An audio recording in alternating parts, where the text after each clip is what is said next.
আসসালামু আলাইকুম। স্পোকেন ইংলিশের প্রথম ক্লাসে আপনাকে স্বাগত। আজকে থেকে টানা 24 দিন আমরা স্পোকেন ইংলিশের এই পুরো সিরিজটা আপলোড করব এবং আমি আপনাদের সাথে আছি মোহাম্মদ এহসানুর রহমান। সো দেরি না করে আমরা ক্লাসে চলে যাচ্ছি। আর আপনি যদি আমাদের চ্যানেলে নতুন হয়ে থাকেন তাহলে অবশ্যই শুরুতে সাবস্ক্রাইব করে নেবেন, কারণ আমরা কিন্তু টানা 24 দিন 24টা স্পোকেনের ক্লাস নিতে যাচ্ছি এবং এই স্পোকেনের ক্লাস নেয়ার মাধ্যমে আপনার স্পোকেন ইংলিশটা অনেক ভালো হবে ইনশাল্লাহ। সো দেরি না করে আমরা কাজে লেগে পড়ি। আমাদের প্রথম ক্লাস ইংরেজি অ্যালফাবেট এর সঠিক উচ্চারণ এবং সাইলেন্ট লেটার্স এর পরিচিতি নিয়ে। আমরা অনেকেই ABC এটাকে ভুলভাবে উচ্চারণ করি। আজকে আমরা আজকে আমরা শিখবো কিভাবে এই ABC গুলা সঠিকভাবে উচ্চারণ করতে হয়। এই এই বি এই বি আমার সাথে বলার চেষ্টা করুন। C D E E F G H I J J K L M G J K L M N O P Q Q Q R S T U B W X Y Z বা G Z বা জি। Note, এই যে ওয়ার্ডগুলো আছে এইগুলা শুদ্ধ উচ্চারণে চেষ্টা করবেন প্রতিদিন অন্তত 20 বার প্র্যাকটিস করার। ইংরেজি ওয়ার্ডের মধ্যে 5টা ওয়ার্ড বাবেল রয়েছে, যেটা আমরা প্রত্যেকেই জানি, এইগুলো নিয়ে আর বলি না। AEIOU বাউলগুলো হচ্ছে যে নিজে নিজেই বা অন্য বাউলের সাহায্য নিয়ে উচ্চারিত হয়, বাট তারা কি করে যে বাউল ছাড়া যে ওয়ার্ডগুলো আছে সেগুলোর দরকার পড়ে না, অর্থাৎ তারা নিজেরাই উচ্চারণ হতে পারে। কনসোনেন্ট হচ্ছে একুশটিয়ারা নিজেরা উচ্চারণ হতে পারে না বাউলের সাহায্য ছাড়া, মানে কনসোনেন্ট গুলো সবসময় বাউলের সাহায্য নেবে। আর এর মধ্যে দুইটা ওয়ার্ড রয়েছে, WY যেটা হচ্ছে সেমি বাউল। ওকে, আমরা একটা কিছু দুই চারটা ওয়ার্ড প্র্যাকটিস করি যেটা এই উচ্চারণ করে হয়ে থাকে। যেমন ডেই পে, আমরা হয়তো আগে এই ওয়ার্ডগুলো উচ্চারণ করতাম day pay lay may say today okay okay display holiday, এভাবে হয়তো আমরা আগে উচ্চারণ করতাম, বাট এটাকে আজকে থেকে উচ্চারণ করবেন ডেই পেই লেই মেই মেই সে সে সে টুডে টুডে ওকে ওকে ওকে ডিসপ্লে ডিসপ্লে, মানে শেষের দিকে একটা এই টাইপের উচ্চারণ হবে, হালকা করে করে হবে হলিডে হলিডে। তারপর হচ্ছে সাইলেন্ট লেটার্স এর পরিচিতি।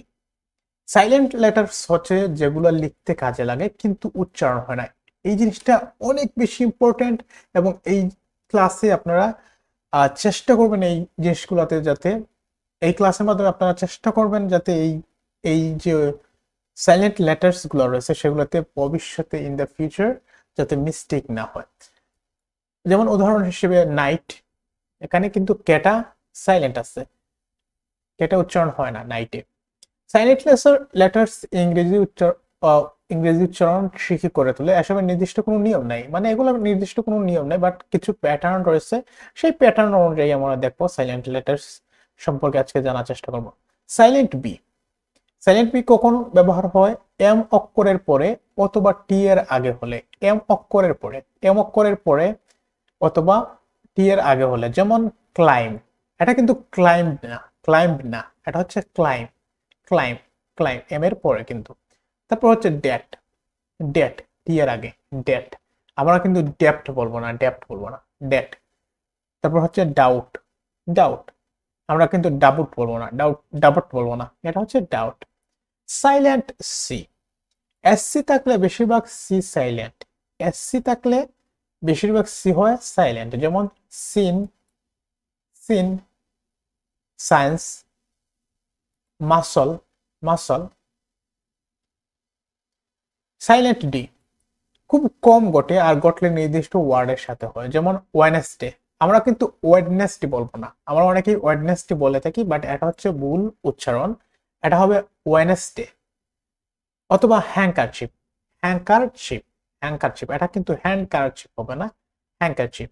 Silent G, N, G N, G H এমন ওয়ার্ডের আগে হলে, যেমন sign, sign, gnaw, gnaw, foreign, foreign, foreign.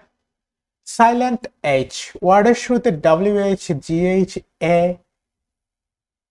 W H G H A H silent থাকে, যেমন ghost, ghost. What, what, not what, what না, নট হোয়াই। ডাব্লিউ এইচ যত word আছে সবগুলাই হবে এইচ গুলা সাইলেন্ট থাকবে সবগুলাতে।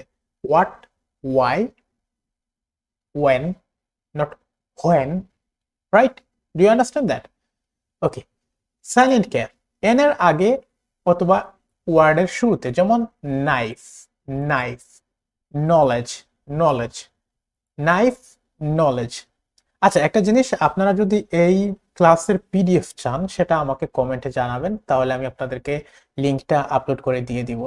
আর কারণ তখন আপনাদের জন্য প্র্যাকটিস করা সহজ হবে। যদি আপনারা স্ক্রিনশট রেখে রেখে প্র্যাকটিস করতে পারেন, বাট আপনাদের যদি পিডিএফ এর দরকার হয় তাহলে আমাকে কমেন্টে জানাবেন। আচ্ছা, শুরু করি। এন এর আগে অথবা ওয়ার্ডের শুরুতে কে থাকলে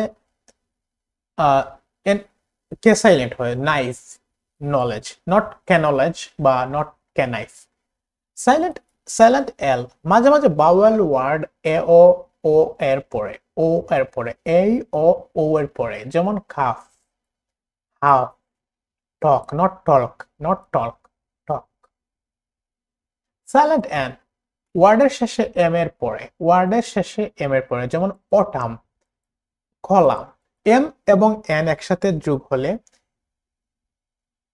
কলাম, কলাম, অটাম। এনটা সবসময় সাইলেন্ট থাকে। সাইলেন্ট পি, বৈজ্ঞানিক কিছু নামের শুরুতে, যেমন সাইকোলজি, নিউমোনিয়া, বৈজ্ঞানিক বেশিরভাগ নামের সাথেই পিতে সাইলেন্ট থাকে।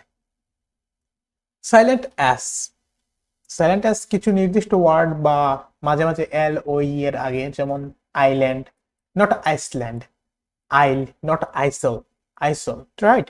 সাইলেন্ট টি সিএইচ এর আগে বা নির্দিষ্ট কিছু ওয়ার্ড হয়, যেমন watch, listen, ballet, not ballet, not listen, not watch, watch.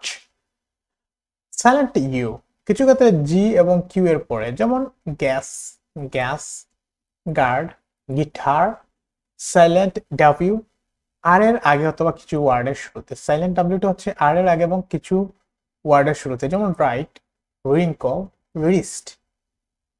Silent অক্ষর শেখা কিছুটা ট্রিকি, কিন্তু প্র্যাকটিসের মাধ্যমে আয়ত্তে আনা সম্ভব। নিচে প্র্যাকটিসের জন্য আমরা একটা তালিকা দিয়ে দিচ্ছি। সো সেই তালিকার জন্যই আমি আগে বলেছিলাম যে আপনাদের যদি পিডিএফ লাগে আমাকে কমেন্টে জানাবেন। এখানে আমরা নির্দিষ্ট কিছু ওয়ার্ড দিয়েছি, যেমন ওয়ার্ডস উইথ সাইলেন্ট ওয়ার্ড, এই থাকলে bread, sweater, stick. Silent B, climb, comb, subtle, succumb. Silent C, abscess, ascend, conscience.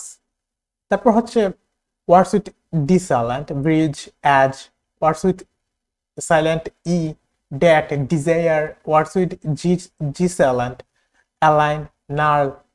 তারপর হচ্ছে words with silent H, archive, chaos, character. Words with silent K, night, neat, nov, knock, null, etc. Words with L and এরকম ভাবে আমাদের একটা list দেয়া আছে। এটা যদি চান তাহলে আমাকে কমেন্টে জানাবেন। আর আমাদের পরবর্তী ক্লাসটা হবে ইংরেজিতে অভিবাদন এবং পরিচয় দেয়া নিয়ে। আজকের ক্লাসটা এখানেই শেষ করছি। আবারও বলছি, আমাদের চ্যানেলে নতুন হয়ে থাকলে অবশ্যই সাবস্ক্রাইব করে নেবেন।